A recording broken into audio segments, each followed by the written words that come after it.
আপনার সাথে কথা বলতে পেরে এবং চমৎকার এই আয়োজনের অংশ হতে পেরে আমি অত্যন্ত আনন্দিত। অভিনন্দন। মাত্র 5 দিন আগে আমি পিতা হয়েছি। কংগ্রাচুলেশনস। আল্লাহ আমাকে সুন্দর একটি কন্যা সন্তান দিয়ে ধন্য করেছেন। আমার প্রশ্ন হলো, আপনি কি কিছুটা আলোকপাত করতে পারেন কখন থেকে আমি আমার মেয়েকে ইসলামী শিক্ষা দেওয়া শুরু করব, এবং আরেকটি বিষয় হলো কিভাবে আমি অদূর ভবিষ্যতে তার ইসলামী শিক্ষা এবং সেকুলার শিক্ষার মধ্যে ভারসাম্য রক্ষা করতে পারবো?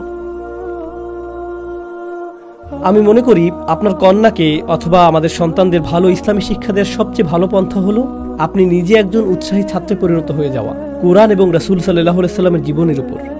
আর সে যখন বেড়ে উঠতে শুরু করবে, প্রথমে আল্লাহ সম্পর্কে ভালো জিনিসগুলো তাকে বলতে হবে। এটি আমি আগের অনেক আলোচনায় বলেছি। আমি শিশুদের উদ্দেশ্যে সেই সকল নবীদের ঘটনা বর্ণনা করাকে স্বাস্থ্যকর মনে করি না যেগুলোতে তাদের জাতিগুলো ধ্বংসপ্রাপ্ত হয়েছিল, কারণ সেই ঘটনাগুলো মক্কাতে রাসূল সাল্লাল্লাহু আলাইহি সাল্লামের উপর নাজিল হয়েছিল যখন কুরাইশদের আচরণ ছিল সেই সকল জাতির মতো। তো আল্লাহ এই মানুষগুলোকে ভীতি প্রদর্শন করেছিলেন সেই ঘটনাগুলো বর্ণনা করার মাধ্যমে। আমরা প্রায় ভাবি যে আমাদের সন্তানদেরকে শিশু অবস্থায় নূহ আলাইহিস সালাম, লূত আলাইহিস সালাম, সালেহ আলাইহিস সালাম এবং শুআইব আলাইহিস সালামের ঘটনা বলা উচিত। এর দরুন তাদের মনে আল্লাহ সম্পর্কে এমন একটা ধারণা তৈরি হতে পারে যিনি সব সময় জাতিদেরকে ধ্বংস করতে থাকেন। তো মানসিকভাবে তাদের আল্লাহর সাথে সম্পর্ক তৈরি হয় আল্লাহকে ধ্বংসকারী হিসেবে জানার মাধ্যমে। একটি শিশুর মনে আল্লাহ সম্পর্কে প্রথম যে ধারণাটি আপনি তৈরি করতে চান তা হলো আল্লাহকে স্মরণ করা সকল ভালো জিনিসগুলোর জন্য। যখন আপনি খাবার গ্রহণ করেন তখন বলতে পারেন, আল্লাহ আমাদের অনেক ভালোবাসেন, তাই না? দেখো কি চমৎকার খাবার তিনি আমাদের দিয়েছেন। আল্লাহ আমাদের অনেক ভালোবাসেন, তাই না? দেখো কি সুন্দর হাত তিনি আমাদের দিয়েছেন। আল্লাহ আমাদের অনেক ভালোবাসেন, তাই না? কি চমৎকার রাত তিনি দিয়েছেন। এই চাঁদটাকে দেখো, ওই পতাকাটি দেখো, এই চাঁদটাকে দেখো, এই পাতাটি দেখো, এটা দেখো, ওটা দেখো। সব সময় সৌন্দর্য, ইতিবাচকতা এবং কৃতজ্ঞতাকে আল্লাহর সাথে সম্পর্কিত করবেন। কারণ আমার মতে ইসলামী শিক্ষার সবচেয়ে বেশি গুরুত্বপূর্ণ হলো ইসলামী দৃষ্টিকোণ। আর আপনি আপনার শিশুর মধ্যে তা গড়ে উঠতে সাহায্য করতে পারেন তাদের সাথে এ বিষয়ে সবসময় কথা বলার মাধ্যমে। যখন আমাদের শিশুরা বড় হতে থাকে আর তারা বাবা মাকে কথা বলতে শুনে শুধু টাকা পয়সা নিয়ে, পারিবারিক দ্বন্দ্ব নিয়ে, অমুক চাচাতো বোন এটা বলেছে, অমুক ব্যক্তি এটা করেছে, তাহলে এগুলো নিয়েই তারা বেড়ে উঠবে। এগুলোই হবে তাদের জন্য সবচেয়ে বড় প্রভাবক। আর যখন তারা শুনবে যে বাবা মায়েরা আল্লাহ সম্পর্কে কথা বলছে, সেটা হবে বেশি শক্তিশালী শিক্ষা। তাজবিদ শেখা, কোরআন মুখস্থ করা, আরবি ভাষা শেখা, ফিকাহ শেখা, হাদিস শেখার চেয়েও তারা এইসব বিষয় শিখতে পারে। কিন্তু তারপরেও আল্লাহ যেমন ব্যক্তিত্ব আশা করেন তারা তেমন ব্যক্তিত্বের অধিকারী নাও হতে পারে। তো গতানুগতিক ইসলামী শিক্ষাগুলো আসলে মানসিকতা তৈরির তুলনায় সহজতর।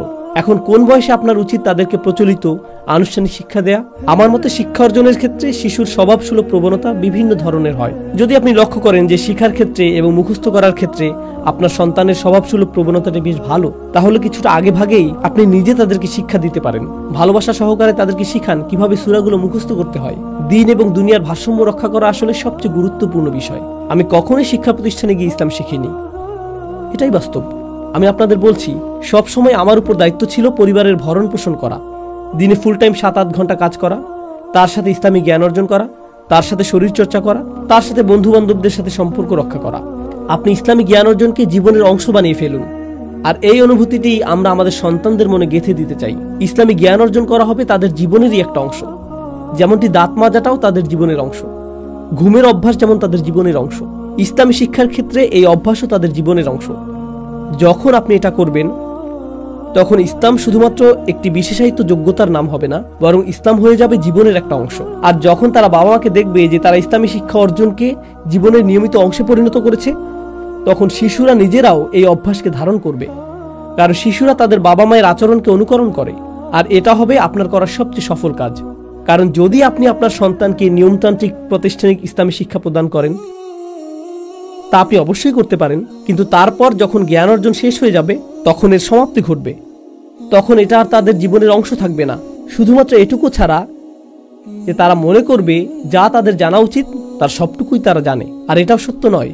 যদি তারা ইসলাম সম্পর্কে প্রচুর জেনেও থাকে, মানসিকভাবে এবং নিউরোলজিক্যাল দৃষ্টিকোণ থেকে তাদের মস্তিষ্ক এখনো যথেষ্ট পরিপক্কতা অর্জন করেনি যা তারা শিখেছে তার পরিপূর্ণভাবে উপলব্ধি করার জন্য। তো বিশেষত তরুণ বাবা মায়েদের জন্য এটাই আমার জীবনধারা সংক্রান্ত পরামর্শ, যাতে আপনারা জ্ঞান অর্জনের অভ্যাস তৈরি করতে পারেন। তখন আপনাদের সন্তানেরা গড়ে উঠবে আপনাকে জ্ঞান চর্চারত অবস্থায় দেখতে দেখতে।